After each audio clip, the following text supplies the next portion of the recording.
Bienvenue à un nouvel épisode de Écouter même de loin avec Mathieu Bosse-Fortin. Bienvenue à Écouter même de loin, le balado officiel de Contact Ontarois. Mon nom est Mathieu Fortin et je suis votre animateur. Je suis présentement dans mon studio. Derrière moi, on peut voir un mur de briques rouges. Je porte un t-shirt noir, un chapeau noir, une barbe et je suis caucasien. Mon invité est aussi caucasien, jeune homme, début vingtaine, avec une petite légère barbe, les cheveux châtains. Il porte des écouteurs noirs par-dessus les oreilles et un gilet noir. Et derrière lui, on peut voir son studio maison qui est composé d'ordinateurs. Donc, on peut voir 2 écrans. Bonne écoute!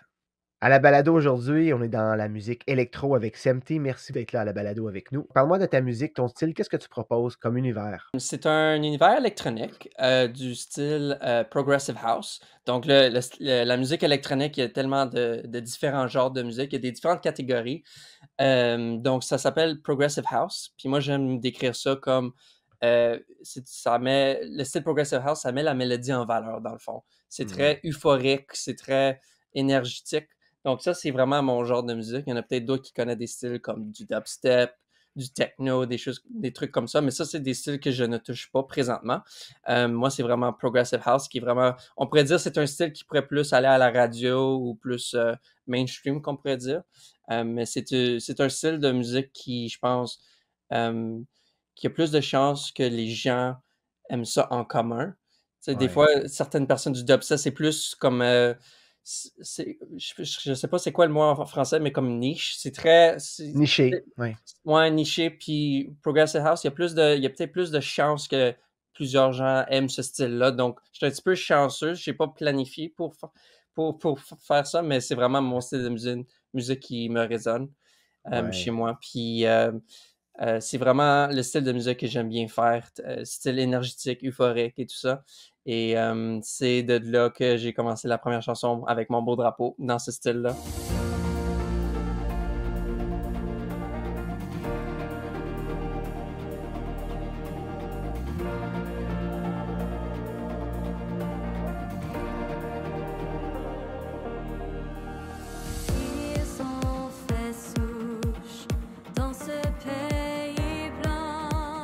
Parlons dans Mon beau drapeau, donc tu as fait ton premier single qui est sorti un petit peu avant pour célébrer le jour des Franco-Ontariens.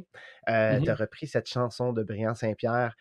Pourquoi avoir voulu attaquer cette chanson? Puis il y avait déjà des gens qui l'avaient fait dans le passé, donc tu as apporté ta touche à toi. Ouais, j'essaie de trouver une façon aussi de me démarquer, puis de vraiment parce qu'il y a tellement de bons artistes francophones en Ontario et au-delà au Québec et tout ça, au Canada. Mais j'essaie vraiment de trouver une façon de quelle serait la meilleure chanson pour commencer? Est-ce que je devrais prendre l'approche commencer avec une nouvelle chanson qui pourrait, une fois, te démarquer, mais aussi être plus difficile à rentrer dans l'industrie? Ouais. Et donc, j'avais décidé que ça serait intéressant de faire Mon beau drapeau, mais la vraie raison pourquoi, c'est parce que je commençais à perdre mon français. Puis là, vous pouvez peut-être remarquer durant l'entrevue, j'ai un petit peu de la misère, puis je suis pas aussi fluide, mais parce qu'au secondaire, mais dans ma jeunesse, je parlais beaucoup de français, puis je voulais pas apprendre l'anglais.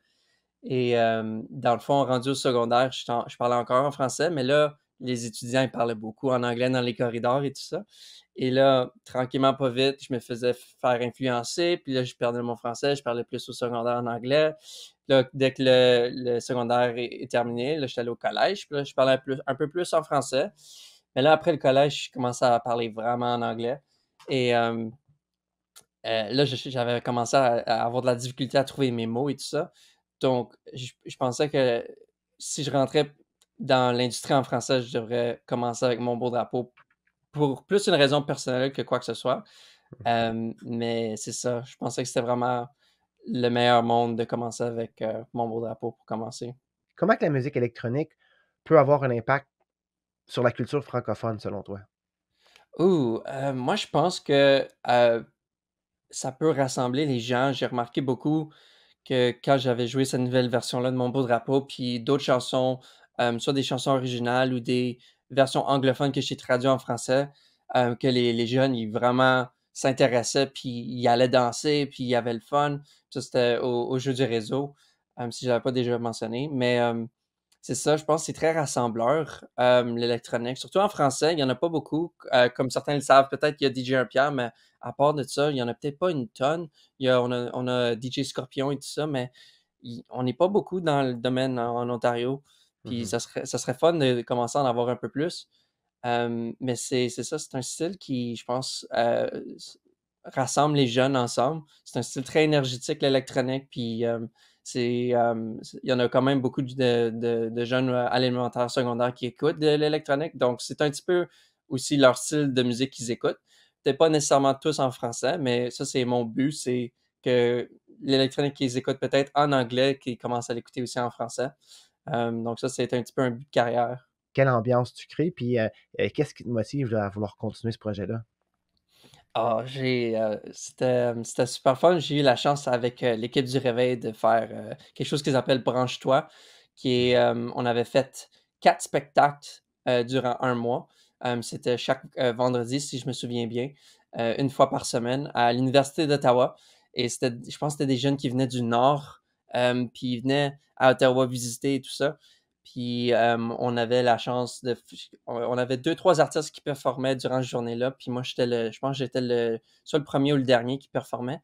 Et juste voir l'énergie des jeunes, puis combattre l'atmosphère des chaises dans la salle, parce que c'était un petit auditorium. Puis les gens, ils se levaient, puis ils dansaient quand même. Puis ils venaient super proches de ma table de DJ. Puis tout le monde commençait à danser. Puis de voir les expressions des jeunes, voir ceux qui avaient du courage. Puis tu pouvais voir, comme DJ, j'ai l'habitude aussi de voir si une chanson fonctionne ou non en performance, mais je pouvais voir les gens, ils voulaient venir en avant, mais ils avaient peur. Ils regardaient leurs amis, les amis, ils allaient en avant, puis là, ils les rejoignaient en avant. Donc, c'était vraiment drôle de voir cette bataille de est-ce que je devrais aller en avant ou non, j'aurais-tu avoir du fun, j'aurais-tu juste laisser tomber, puis juste avoir ma soirée à moi et tout ça, mais c'est ça, juste voir les jeunes s'amuser, c'était super le fun. Pour ce qui est d'un EP, un album, tranquillement, je travaille là-dessus, mais je sais que je vais au moins avoir une chanson à performer qui est nouvelle pour Contact Ontario cette année. Donc, je la termine en ce moment, là, mais j'ai très, très hâte que les gens l'écoutent. Semti, merci beaucoup d'avoir passé un moment à la balado, puis on va certainement danser en t'écoutant ta vitrine à Contact Ontario, puis sur plein d'autres scènes à travers les années. Bon succès, merci beaucoup. Merci à toi, merci.